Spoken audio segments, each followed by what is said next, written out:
It is a rainy day outside. We knew it was going to be, and I had a feeling it was going to be a day that I spend inside the van because I'm not going out in that weather. We're just going to stay inside, do some work. I have quite a few videos to edit, and I'm also going to talk to you today about why I live in this van. Or why I live in a van. Why did I choose a van over the Class C that I originally had?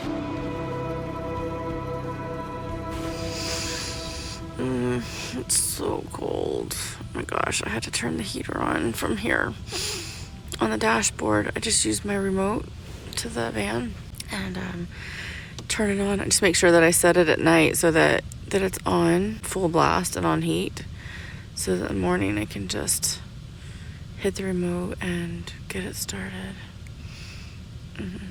It's warming up now. It says it's 34 degrees out and feels like 28. Oh my gosh, it's cold. I know a lot of people have asked me why I don't heat up my van with my furnace. I do, but if I left it on all night long, it just takes up so much propane. My propane tank is not that big, and I would run out of propane in like 3 or 4 days, so I conserve it. Plus, like, I don't like the heat on full blast at night or on too much at night. I just get too hot. I have a very warm down comforter here and a blanket underneath and some sheets, and then Lily. So I stay pretty warm. I'm just waiting for it to heat up, and then I'm gonna get up. It's also raining outside. This weather came to the coast, for sunshine and beach. It's gonna be cold and rainy for the next week and a half.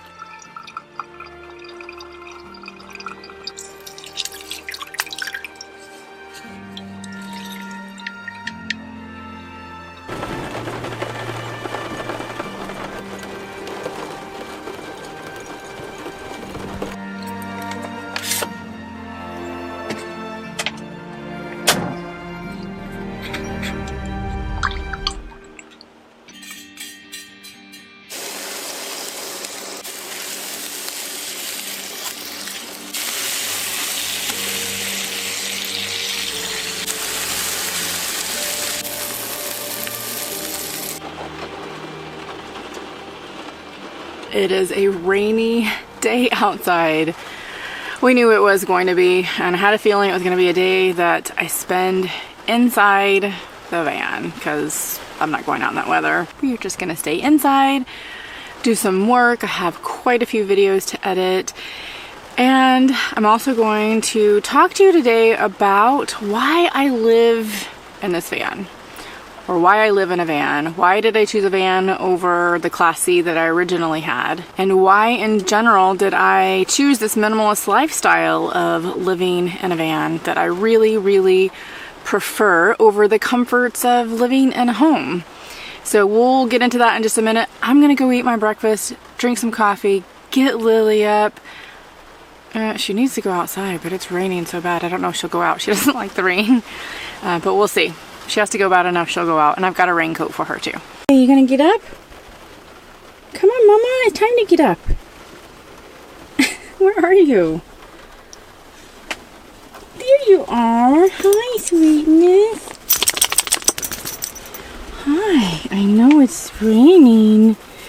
Put your jacket on, it's cold, Mama. Let's put your jacket on, okay? Can we put it on? Yeah, did you sleep well? Good girl. Did you sleep well? You're nice and toasty. So put your jacket on. You gotta help me, Mama. You gotta sit up. There we go. There we go. Let's put it down there. There you go. Come on. Good girl. You got your jacket on, baby?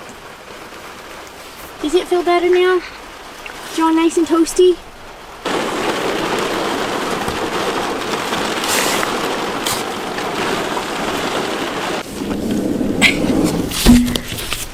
It's cold out, mama. Oh, it's freezing. So let's get into the topic of why I decided to live in a van versus, say, the Class C that I originally purchased when I started RVing, and also living in a sticks and bricks home. Before I get into all the very specifics and the benefits of it, I just want to tell you really quick how I got started. So I got started because I had this dream of RVing and traveling all the time. I'd had this dream for a very, very long time. And when I finally decided that it might actually be possible at this age rather than waiting until I was retired, it took me about 5 years to put my plan together, research everything, get my finances together, make sure I had money working remotely. There was a big push the last year, probably my 4th year into researching everything, where I was struggling at work. I was working my butt off all the time. I was working 60 to 80 hours a week, sometimes 100 hours a week. The company that I was at was very dynamic and was constantly growing, which is a great thing. And by the way, I loved my job. It was not a horrible job by any means. It just was very demanding. And I just didn't want to do it anymore. I didn't see my life being any different than it was, which was super stressed out. I was starting to have health complications because of the stress. And it was the golden handcuffs. The company was great to me. I had an amazing salary. I had health insurance. I had benefits. I had a pension plan. I had a 401k. I mean, it was really good. And I walked away from it all. And people thought I was nuts. But I did.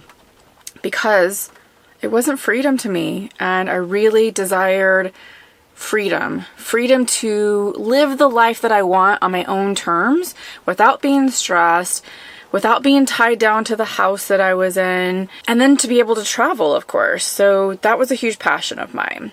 So I decided to buy an RV and sell my house, everything I owned. So I ended up purchasing a Class C RV. I thought that it was going to be the best situation for me. It was a small Class C, actually. It was only 26 feet. No slides, nothing like that. And it was a great RV, but it kept me from doing a lot of the things that I wanted to do, like, traveling more to the East Coast. East Coast is a little bit more congested, a little bit more compact, a lot more people, less space, and big RVs just don't do incredibly well out there. At least not the way that I like to travel. And so 6 months into it, I decided I'm buying a van. And so I started researching it, and a year after starting to RV, I purchased what I'm in now, which is a Heimer Active Class B van. It was completely built out. It was the best floor plan for me at the time. And I've been living in this van for almost 3 years now. This May will be 3 years. It'll be the completion of my 4th year of RVing, going into my 5th year, which is mind-blowing. I can't believe it. It's been such an amazing ride. It had, literally, journey ride, and it's been quite amazing. I've really enjoyed it. Now, of course, with everything, it has its ups and downs. But what I want to talk to you today is about why I decided to live in a van and live this lifestyle of minimalism. When I think about the overarching reason about why I live in a van, it's because I want more mobility, more freedom, more nimbleness, and the sacrifice for that is comfortability. So let me explain. Don't get me wrong, it's pretty comfortable in here. I have an amazing bed. It's a queen size bed. I've got 2 chairs in the front that I work from. The bench seat, not so comfortable. There's definitely things that could be improved to make it more comfortable.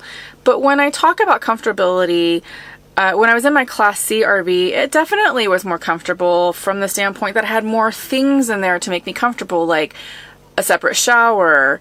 I had a separate working sink, where my bathroom here is very different. I can't actually use a shower in here. It wasn't really designed to be that way, even though they tried to, but that's for another day. It doesn't have a couch, things that you can lounge on easily. It doesn't have the storage so that I could maybe have more toys. But I will tell you what happened is when you have the space in your RV or your house to buy things and fill it up, you tend to do that. I know I did.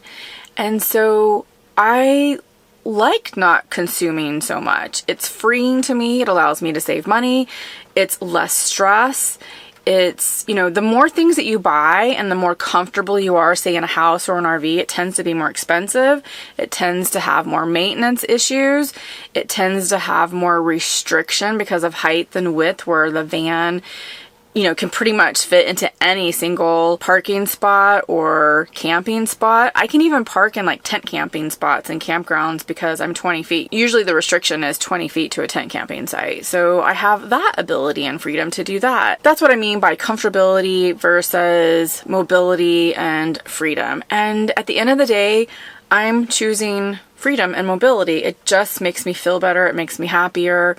Now, last year I talked about buying a truck camper. My friend Wendy and my friends Scott and Sasha, I interviewed them and took you on a truck camper tour. I really loved their truck campers, and I was like, I'm getting a truck camper. I really loved it. It was like a small apartment inside, especially Wendy's that has the slides on it. After all was said and done, and I started researching more of it, I just knew that wasn't the right fit for me, because it was going to limit me again in ways that I didn't want to be limited. Height restriction is one of them. Now, it would give me more comfortability, but guess what? More comfortability, less freedom. More comfortability, less freedom. Now, they might tell you that they have more freedom in their own ways, but I know from living in the van, there are certain things that I can do that they're not going to be able to do. Most of it for me is living in the van is great because you have less maintenance issues. It's a van. It's got a metal body around it. A lot of the RVs are not. They're put together with wood, and then, you know, a frame is built around it, and those can cause problems. They can have leaks. There's maintenance issues that you have to deal with every single year, and that's okay. I'm not knocking it whatsoever. It's just not for me. I like the simplicity of the van. So I decided not to buy the truck camper. I'll give you another example of why living in a van versus an RV is better for me. There's a lot of places that I like to go to where I boondock. Boondocking is my absolute preference. And so there are places that you can't go in an RV. Bigger ones, even my Class C, I was nervous to go down some of these places because going down national forest roads or, you know, areas where it's rural land, the trees and branches that are alongside of the dirt road tend to grow into the road, not out, and so you'd scrape up against them. Now, my van is kind of low clearance, which I don't like. I could get a lift kit put on it, but I haven't done that yet. But so far, it hasn't inhibited me from really going to the places that I want to go. This one doesn't have the height restrictions either, so I'm not typically hitting a lot of low-lying branches, which can be a problem. If you're in a taller RV and you hit those branches, it can damage the top of your RV. It can rip things off of it. The only thing that I have up here is my solar power and my AC, and because it's only 9.5 feet tall versus some of these that are 13 plus feet tall, it makes a huge difference when you're thinking about going into these boondocking areas. And the East Coast, by the way, so that was the other thing. When I was in the East Coast in 2017, when I first started, the bridges were really low in some areas. You couldn't take an RV through that. You'd have to, you know, route yourself around, where I just don't have that issue in the van. I don't typically have to even think about it because it's pretty normal, you know, height-wise for a van, which is more like a passenger vehicle that's been converted into this living quarters as the RV, right? I don't have that particular issue, which is great. I like that. So again, more freedom, less comfortability. More freedom, less comfortability. Don't forget, I'm comfortable in here. I just don't have all of the luxuries that an RV or a home or that truck camper has. And so that's my trade-off. Mind you, in every single situation you're in, whether it's a house, an RV, whatever the situation is, there's always a sacrifice to pay for your choice. So if you live in a house, you may not get to travel, obviously, like I do. If you have a larger RV, the trade-off for you is you get more luxury, you get more benefits as far as comfortability, a shower, bigger tank, so you can probably stay out longer boondocking than I might be able to. But the sacrifice that they make, again, is mobility and not being able to go places like where I can go. Sometimes these bigger Class A's will also have a tow vehicle. Well, with that, you have obviously the maintenance on the tow vehicle, the hooking up and unhooking, which again, not necessarily a problem doing all of those things, but it's just a little bit of an added headache or work to do that. Also, you have to put insurance on it, and you have the maintenance, the wear and tear on the tires, if you're gonna flat tow it or put it on a dolly and tow it, or a flatbed tow. So those are things that you have to think about.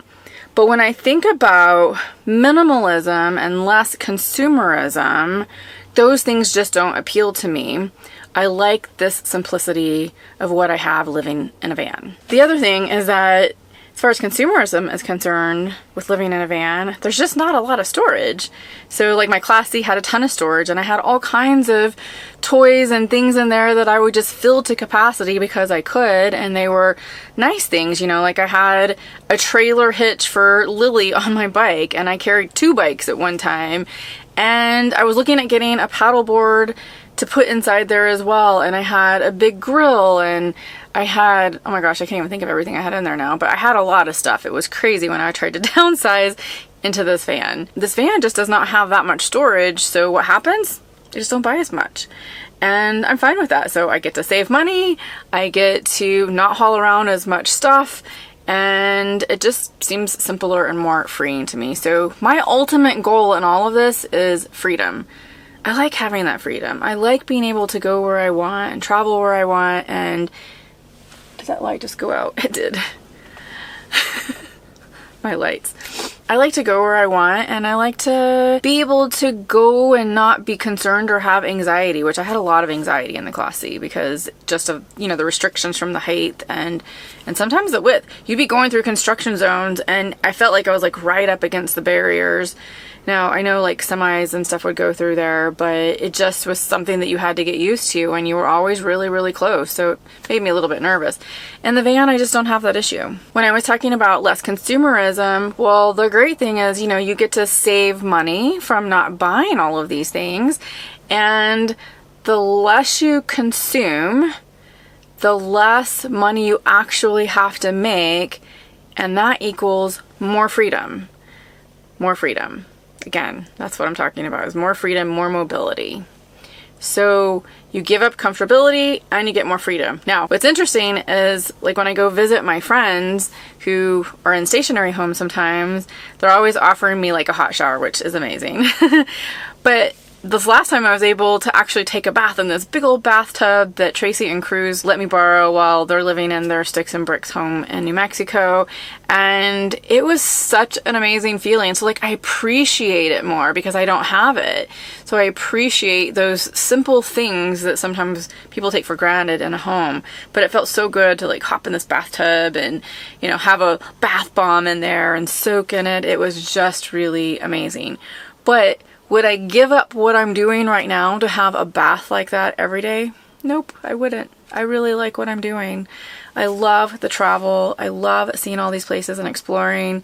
And living in a van allows me to accomplish that and to accomplish my dreams. The other thing that's really great about living in a van is fuel efficiency. It gets so much better gas mileage than my Class C did or other RVs. It is gas, it's not diesel, which is fine with me. I like having the gas engine. Less money, again, that I have to pay because the fuel efficiency is just so much better. And that allows me, again, to have more freedom and travel to all of the places that I want to go at a much less cost than I would if I was in my Class C still. So the other thing about living in a van is that it's like this too with a Class C or Class A sometimes as well, but I think it's more prevalent in a van is you tend to live outside a little bit more because, well, it's a little bit more compact in here, and you'll go stir crazy if you're in here too long sometimes. But I like being outdoors, so it's nice having my chair set up out there. Or right now, I'm in Amistad Village in Texas, and there's this great picnic table that overlooks the water over here in Governor's Landing.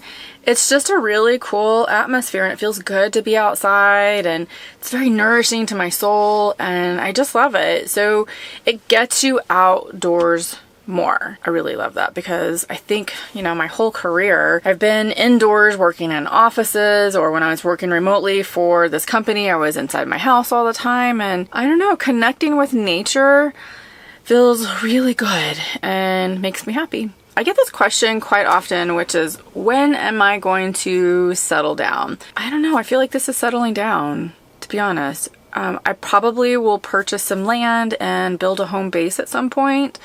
I really like that idea, especially after what's happened this last year. I've been thinking about it for a while, but I just haven't done it yet. It's a big expense. And I'm sitting here talking about wanting to save money and not be beholden to something that's going to cost me more money. I eventually want to travel to Europe, so I don't know if buying land and building a tiny home on that right now is in my future, but we'll see. It might not happen until several years down the road. It might happen in a month. I don't know. The great thing is that I can change my mind, but I will not go back into a house like I had before, which was about 1,800 square feet. I do want a tiny home. When I think about buying land and building a tiny home on it, I'm thinking about something that's probably a little bit less than 700 square feet. Basically a little bit more than 7 times the size of what my van is right now. So that seems gigantic to me at this point. I know that I will keep going with this thought of minimalism and not just filling it with things, having the basic necessities, and building a really nice outdoor area, someplace for my van to be so I can still take it out and travel when I want and come back to home base whenever I feel like it. Hopefully that gives you a little bit more information if you're thinking about this lifestyle as well. If you are thinking about this life and you're concerned about how you actually can transition into this life and what you need to know, and there's so many things that you need to research before going into this life, and you know what? I've done all the research for you. I have this course called Nomad Mentorship Bootcamp. You can find the link down below, and I have so many students in there. They're amazing. I have so many of them launching this year. Some of them launched last year to go nomadic, and it's so amazing to see what they're doing. And we have this great community where we help to inspire and motivate and answer questions, and I have live video calls each month, and it's just really, really great. So if you're interested in that and you want to get some mentorship with it and you don't want to do all the research yourself because it takes time and there's a lot, and you need someone to help you and kind of hold your hand through it and really talk to someone who has experienced this life for a while now and talk to students who are going through the same thing, then sign up for the Nomad Mentorship Bootcamp course. It's so much fun, and I cannot wait to see you there and help you in your journey. This channel is about story chasing. It's about chasing your dreams. It's about creating those moments. So guys, keep story chasing, and I'll see you in the next video. Bye.